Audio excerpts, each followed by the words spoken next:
by a bent line, by a straight line, by a crooked line. The Crooked Path, a podcast for modern cunning folk with Peter Pagan. Hello and welcome to The Crooked Path. My name is Peter Pagan and tonight we're going to take a look at the fetch. But first, some news.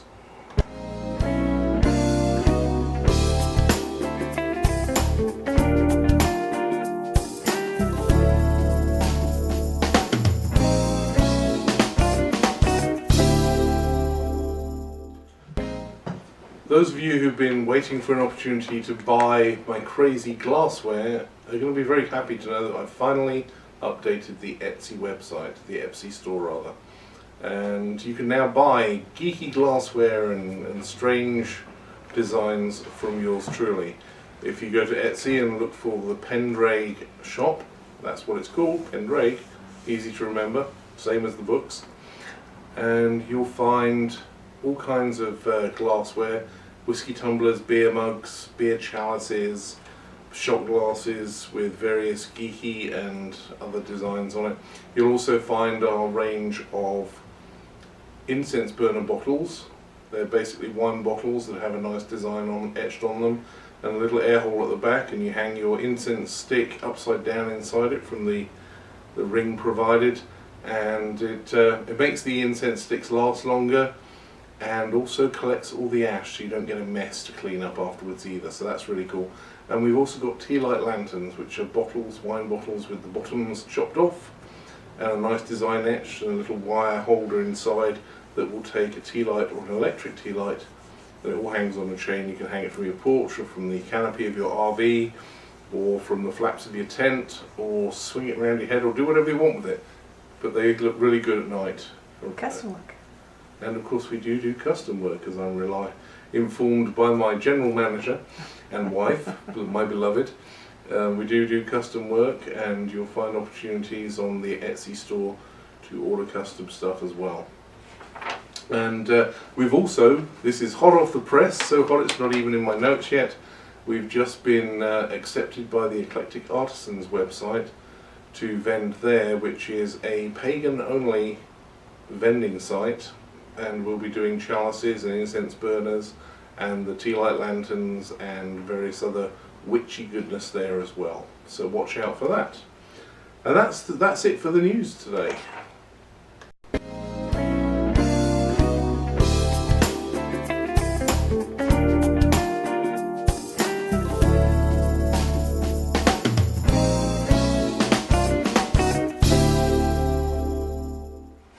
So, the fetch. What is a fetch, you may be asking yourself? Do I look fetching, you may be asking yourself as well, but that has nothing to do with tonight's subject. There's actually several different things that are referred to as fetches in the pagan world, and in the world of traditional witchcraft in particular. Let's start off by talking about the one that it isn't. Some people call poppets fetches, and I'm not saying that it's never been the case historically, but it is not the usual. Usually a poppet is a poppet. There is also the term fifth fath, which is used, also inaccurately. A poppet is basically a poppet. A poppet is made of cloth stuffed with herbs. A fifth fath, when it's used in that sense, is for one made of wax. A fetch, however, is something completely different. And there are basically, in witchcraft, three types of fetch. There is the fetch self, the fetch wife, and what I like to call the step and fetch. Which is an Americanism, so those of you in the UK wondering why am I using these strange colloquial terms, it's because I've been over here too long and I'm starting to sound like an American, so I apologise for that. Basically a fetch and carry would be the English equivalent, I think. So let's start off with the fetch self. The fetch self is the part of us that is fetch, and very fetching too. In Anglo-Saxon witchcraft, the fetch was the shape that you shapeshifted into to do your journeys at night. often the Anglo-Saxon magician would actually carry a piece of fur or an entire pelt of the animal in which they were going to transform, and use it as a talisman, if you like, to effect the transformation. And Isabel Gowdy, who was the renowned Scottish witch, who is famous mainly for the fact that she gave away all her secrets to the Inquisition without being tortured. She took one look at the red hot coals and said, "You know, I'm sharing." and she had the famous poem that is used to effect the transformation into one's fetch, in her case into a hare. "I shall go into a hare with sorrow and sich and mickle care, and I shall go in the devil's name, aye will I come home again." And there's another poem to turn you back, but I'm not going to share that one because you have to go and look it up. There's a very good book on the Confessions of Isabel Gowdy. God, I've completely spaced on the name of the author. And so's everyone else. But anyway, the Confessions of Isabel Gowdy, it's not a cheap book, it's $30–40, but it's well worth having a look at because it's very, very interesting. And so that's basically the fetch self. Some people refer to it as the astral body, and that's a gross oversimplification. It is the transformative body that you use to go about in this world. It's also sometimes called borrowing, which is a term that's been borrowed from Terry Pratchett and the Discworld novels, where you borrow the form of an animal to go abroad at night and do your spying or your nefarious witchy business, whilst your body lies slumbering more or less safely back at your home. Let's try that one again. Emma Wilby. Emma Wilby, that's The Visions of Isabel Gowdy. That's the one, The Visions of Isabel Gowdy. It's a good job somebody's got their head screwed on in this house. It ain't me, that's for sure. So the Fetch Wife, if you're a fan of Robin Artson, you've probably read a lot about the Fetch Wife. The Fetch Wife is in many ways connected to the Fetch self, because it is part of who you are. In traditional crafting, there is generally seen to be different parts of our spirit, but there's usually three that seem to be standard through everyone. Some traditions have a few extra, but there is the underworld spirit, the upper world spirit, and the here spirit. Heaven, hell, and here, as I like to call them. Orion Foxwood refers to them as the Star Walker, the Dream Walker, and the Surface Walker. I wanted to say Dirt Walker, but that's probably not very complimentary to those of us who walk the middle realm. It is the astral self, the underworld self, and the physical self, basically. And for many traditions, the Fetch Wife is the underworld self. In Orion's tradition, that is the fairy wife. Robin Artson refers to the Fetch Wife. In my own tradition, we refer to the Drake Wife. So there are a lot of different terms for the same thing. But basically, it is the underworld chthonic aspect of ourselves that we need to connect with to empower our magic. That is not enough by itself, as I've spoken of in other other podcasts. You have to have all three in balance. So it's kind of a sort of esoteric polyamorous relationship. You kind of have to get the underworld self interested, and then tease the upper world self in, and then try and get them in balance and bring them together in the middle at just the right moment. And that's when you become wed to your fetch wife, or your beast wife, or your dragon wife, or your fairy wife, or whatever term you want to use. And what it does then, it puts you in touch with all three levels of your being, and enables you to really empower your magic in a way that is quite spectacular. Heartily recommend it. And then there's the good old-fashioned fetch, the fetch and carry, the step and fetch, the fetchwood wife. No, that was a really bad joke. Pretend I didn't say that. If this wasn't live, I would edit it out. It's really bad. But the basic concept of the fetch in this sense, it is an artificial construct, a thought form, a servitor if you want to use the chaos magic terminology, that you create and send off to do something for you. Usually it's to find something or to acquire something. It is you breathe life into it, so it is animated, it is sentient to some degree, and it usually, well, it always should, if you do it properly, have a limited lifespan, and that lifespan is usually limited to until the task is complete, or 7 days, 3 months, a year, whatever amount of time you feel is reasonable for the task to be completed in. And they can be very useful things. In the practice section of the podcast today, I'm going to be demonstrating how to create a fetch of this nature to send out to get things, because it's a useful magical technique. But basically the idea is that you send out this servitor, and they're very good at ferreting out information or things, or bringing things into your realm of influence. For example, many years ago when Linda and I were newly married, we needed to find a place to live, and we sent out a fetch. We created the thought form, and we created it in the form of a squirrel, because squirrels are really good at finding things, so they find their nuts after they've buried them years ago.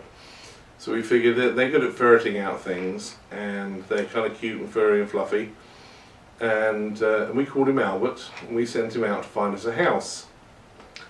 And this was an occasion where we both learned a very important lesson about fetches. Now, you usually try and tailor their appearance, their form, to be appropriate for the nature of the work you give them. So if you were sending a fetch out to find information, you might do a bird or an insect, you know, the proverbial fly on the wall, you know, to go and spy. Squirrels are really good at finding things. If you want to find a lost pet, then sending out a similar animal is a good idea. And so you generally pick the form to match the function.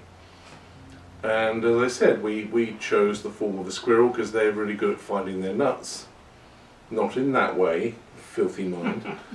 And of course we made one very big error in our assumptions, because Albert came back and led us to many beautiful, beautiful houses that in almost every respect were perfect.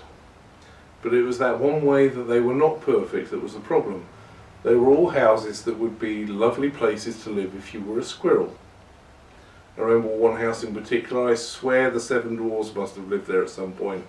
And I lost count of how many rooms there were in this house, but each room, if you had an armchair in it, that was it. There was not room for any other furniture.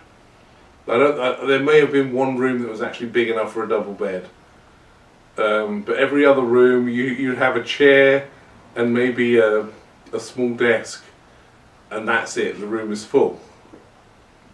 It was really cute, very pretty, and great if you like singing hi-ho on the way to work, I guess, but it certainly wasn't good for us. So at that point we called Albert in and had a quiet word in his ear about finding a house that was the right size for us. And the very next day he led us to a place that we ended up living in for 7 years. So that worked pretty well. So that's the law bit, I guess. So after the snazzy little tune, we'll talk about fetching your fetch.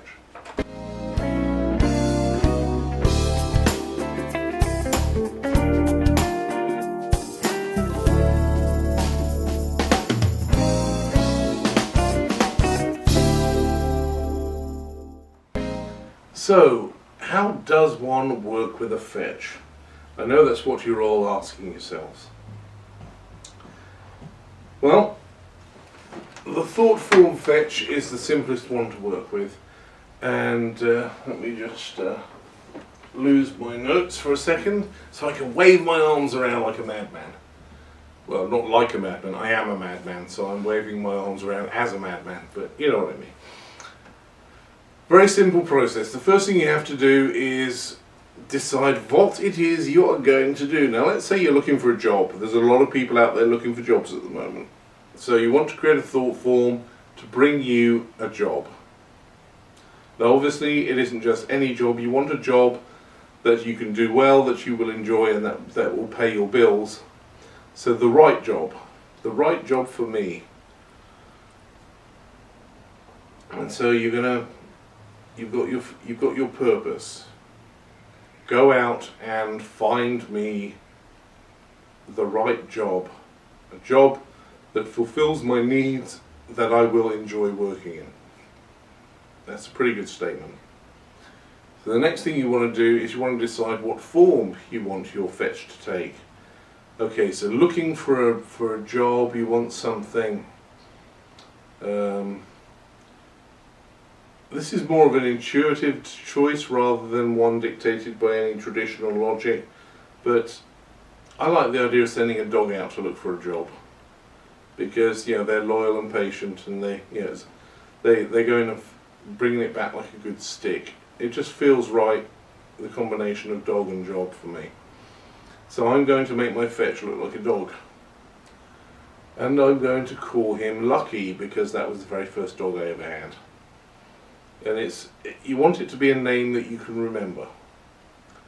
And you want to think about how long it takes to find a job. On average, for the better paying jobs, it usually takes about 3 months. About a month to find the job, a month to go through the interview process, and then a month to allow for slow-assed human resources departments to actually get you in through the door. So I'm going to allow 3 months for my fetch. His name's going to be Lucky. He's going to be a dog. He's going to be a black dog, just because I like black dogs. I've got a fondness for Anubis. And I'm mad, but you already knew that. Mad dog. So it's a mad dog. And he's going to have a lifespan of 3 months. Now, the lifespan is very, very important, because when you create a thought form, whether it's as a fetch or any other kind of magical working, thought form is attached to you and feeds on your energy. And that's all well and good whilst they're going about doing the job you've set them.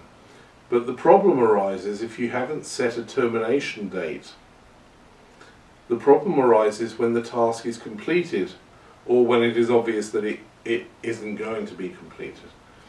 Turns out the thing you ask them to do is in fact impossible. No matter how many fetches you send out, they're not going to come back with Katy Perry. You may have to work a little harder on that particular desire yourself. In the physical realm, like become a famous musician first. That seems to be the way to do it with her. When a fetch no longer has a job to do, it kind of bumbles around, and it starts to feed on you. Well, it's been feeding on you all the time, but now that is its sole purpose, and it kind of becomes vampiric and parasitic on you.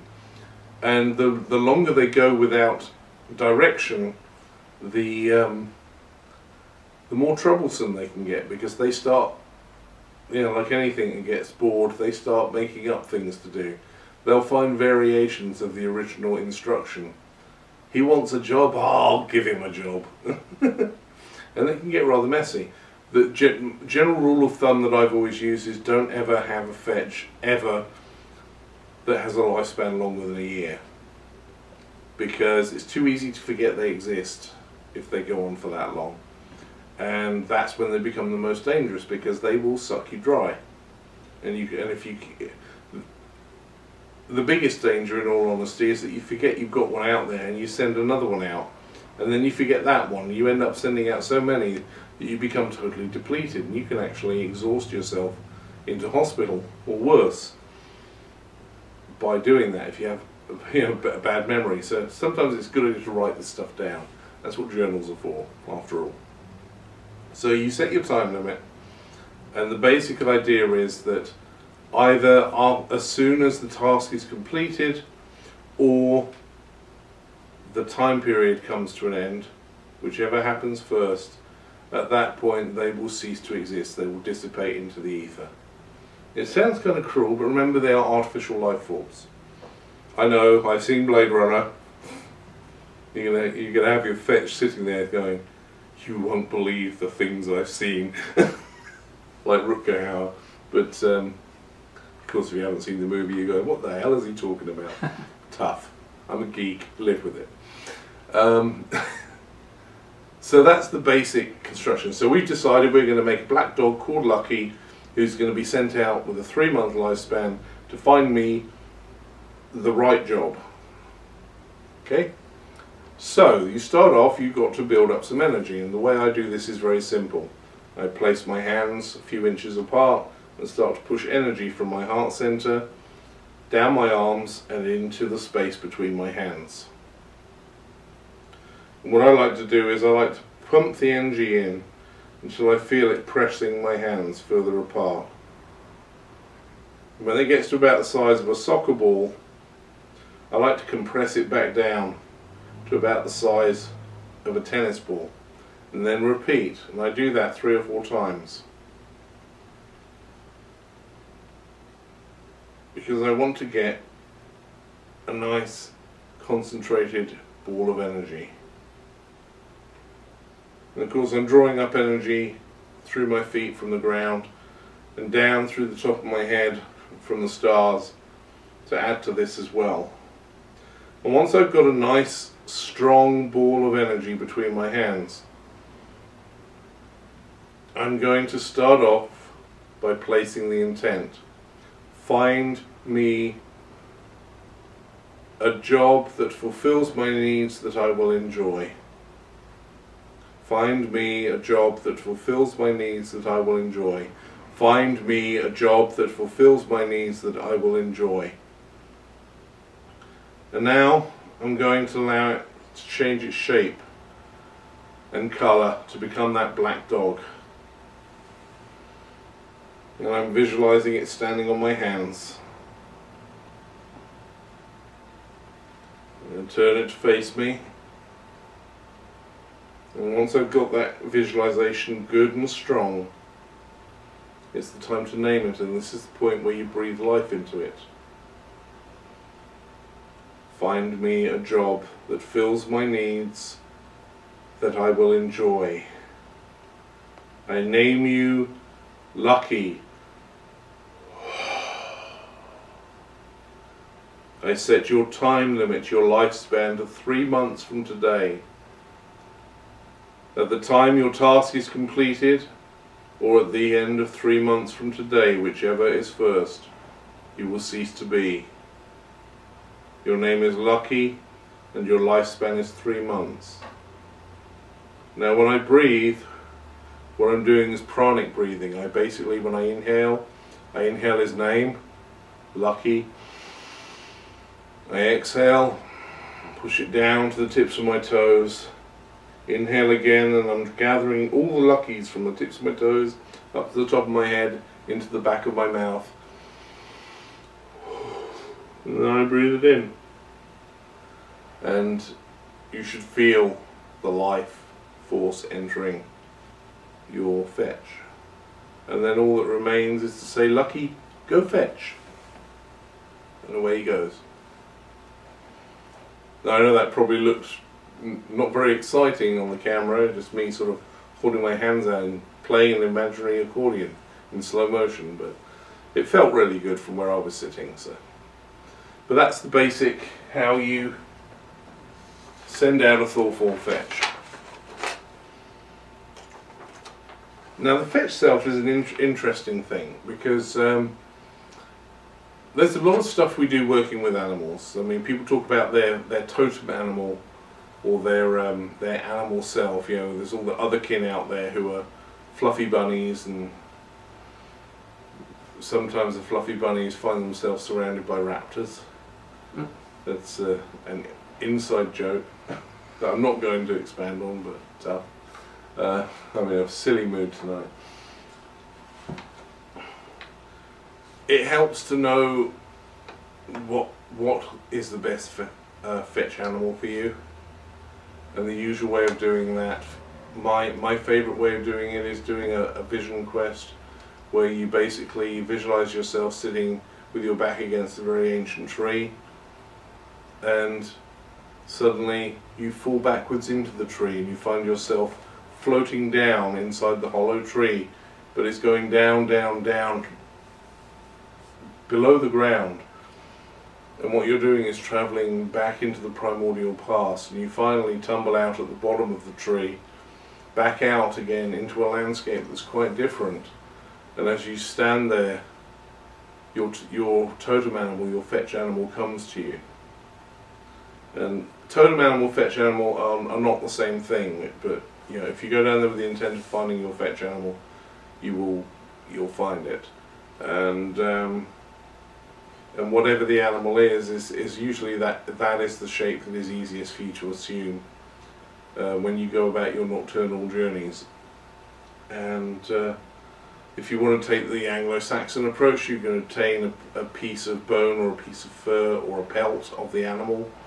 Obviously, if it's a big animal, you don't want a whole pelt, because yes, mine is a water buffalo, and I've got to carry this whole skin around everywhere. If it's a mouse, it's not so difficult, obviously. So basically, a token of a piece of the animal is useful. It's pure and simple sympathetic magic. You touch a piece of the animal and transform into that animal.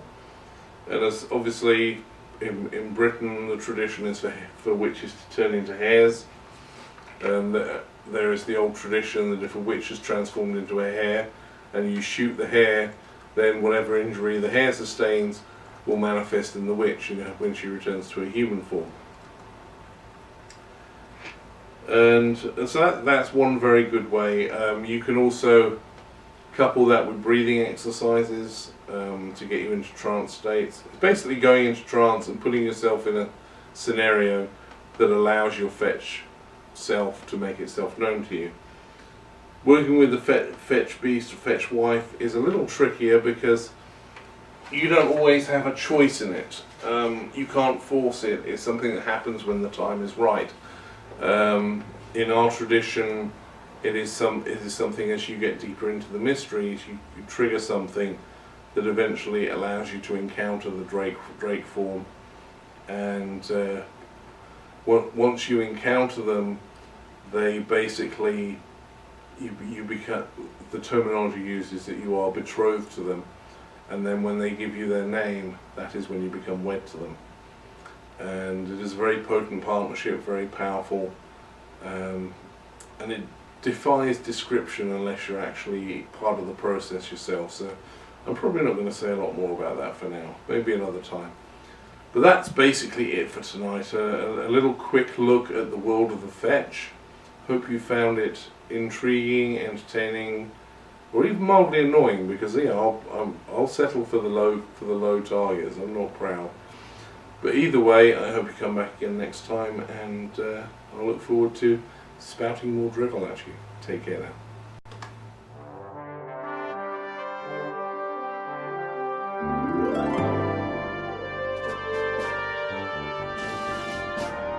By a bent line, by a straight line, by a crooked line.